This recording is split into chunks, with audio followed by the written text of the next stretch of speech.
Shocking scenes of war can stir a lot of emotions for adults and young people. Children may want to talk about the images even if they don't fully understand what they're seeing. It's important parents give children a safe space to discuss their concerns without forcing the conversation. Here to share more on this topic is parenting coach and expert Katherine SELLERY. Hi, Katherine. Welcome back to the show. Hi, thank you. I'm so happy to be here. This is a tough topic, and obviously, with what is happening in Russia with the Ukraine, there's a lot of stuff going around on social media, on mainstream media, and you actually have 4 suggestions for us on how to talk to our kids about what they're seeing. Let's start with the Mhm. first one. Yeah, so remain calm. We want to show empathy, we want to show our compassion, but the last thing we want to do is let our own emotions overwhelm us and create even more upset in our children. Kids pick up on everything. They're going to detect if we're afraid or angry, confused, feeling sad. The first thing we need to do is acknowledge our own feelings, stay grounded and centered so that we're not merged or overwhelmed by them and make it worse for our kids. So we get to model what it looks like to be concerned for other people, to have compassion for the people in the Ukraine without creating more anxiety and distress in our children. So we can teach them some simple breathing techniques, that one that they use in the military where you basically say, let's go, if they're really upset, Right. breathing in, 2, 3, 4, hold, 2, 3, 4, breathe out, 2, 3, 4, 5, 6, and just keep repeating that. And it can be amazing how well it'll ground you, it'll Yes. ground them. I do a lot of yoga, Catherine, and breathing is a huge part of it. And I've actually done that Okay. with my son. He's a competitive swimmer, Wow. and it helps calm him down and just get centered. If nothing else, I mean, the physical act of breathing helps, but also just taking a moment and clearing your mind and saying, okay, let's reset. Let's not, get all caught up in this panicky feeling. You also Absolutely. say, let your kids lead the conversation. Does that mean you should wait for them to bring it up? No, I think it's important that we talk about it, but we don't lead it in the sense that we start to fill their head with how they should feel about it. Yeah, because there's no right way, wrong way. Some kids are going to be worried, some kids are going to be curious.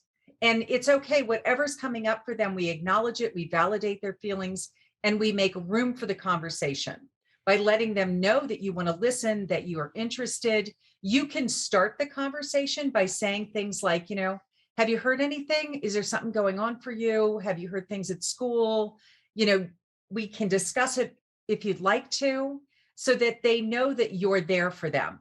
Because not everybody processes their own emotions the same way. You may have kids say, I'm fine.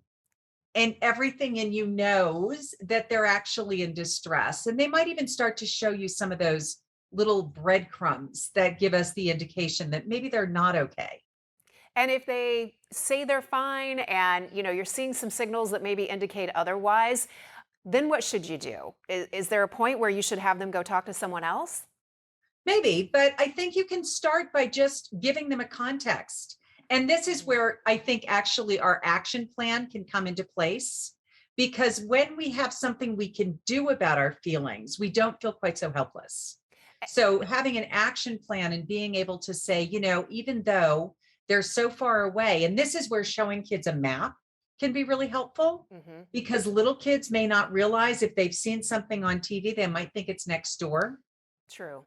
right? So you want to show them the bigger context, give them a picture so that they can see how far away it is. And how you're going to talk to them about it is, would you like to show concern? What would you like to do? And, you could just write something and you could mail it. There are places that they can do that. Some people are putting balloons out, just to celebrate the fact that we're with you.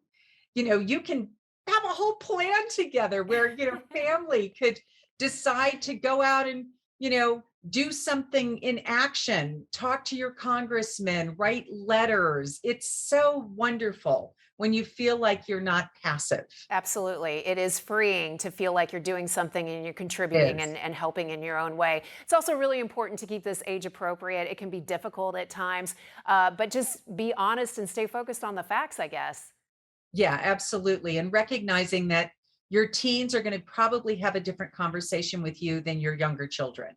And if you have a family with lots of kids, you may actually want to be having separate conversations, Right. because the conversation you're going to have is different with each one.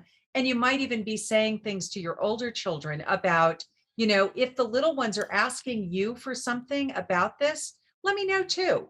Right. I'd like to be a part of that conversation as well, so that they don't feel like it's up to them to know the right thing or the wrong thing. It might even worry them.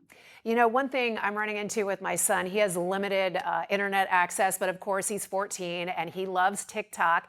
And he Sure. will see these, 7-second videos and he'll come repeat what he has seen in this video. And I just have to say, honey, that's not true. I mean, Yeah. it's a nice little soundbite, but it doesn't work. So I guess we got to help them navigate that world as well. Absolutely. They're Thanks. getting so much information from social media, and so much of it is just, contextualized in ways that we would prefer it not be. Absolutely. Thanks so much, Catherine. We appreciate it. Where can Yeah. we go for more information?